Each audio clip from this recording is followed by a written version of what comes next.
అందరికీ నమస్కారం. ఇటీవల కాలంలో మన భారతదేశంలో వస్తు ఉత్పత్తి చేస్తున్న విధానం నరేంద్ర మోడీ గారు వచ్చిన కాడి నుంచి మన వస్తువులు బాగా అభివృద్ధి చెంది మనం విదేశాలకు ఎక్స్పోర్ట్ చేసే స్థాయికి అన్ని రంగాల్లో కూడా మనం ముందుకు దూసుకెళ్తున్నాం. మనం మోడీ గారికి మన భారతదేశం అభివృద్ధి చెందాలి అనే సంకల్పంతో ఈ కార్యక్రమం మొదలుపెట్టారు.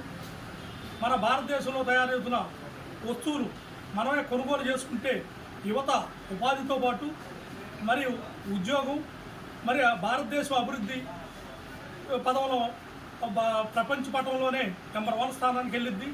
విదేశాలలో తయారవుతున్న వస్తువులు కొనుగోలు చేయడం వల్ల మన ఆదాయం కానీ అభివృద్ధి కానీ మరి ఉపాధి కానీ విదేశాలకు వెళ్ళిపోతుంది. మరి ఇప్పటికైనా గమనించి చైనా, టర్కీ లాంటి దేశాలను మనం ఇప్పుడు ఆ వస్తువుల్ని పూర్తిగా బ్యాన్ చేయాలని నేను భారతీయ జనతా పార్టీ నాయకుడు పిన్ని సాంబశివరావుని ఒక సందర్భం ఒక ప్రకటనలో తెలియజేయడం జరుగుతుంది. ప్రతి ఒక్కరు ఆచరించవలసిందిగా నేను మనస్ఫూర్తిగా శిరస్సు వంచి నమస్కరిస్తున్నాను.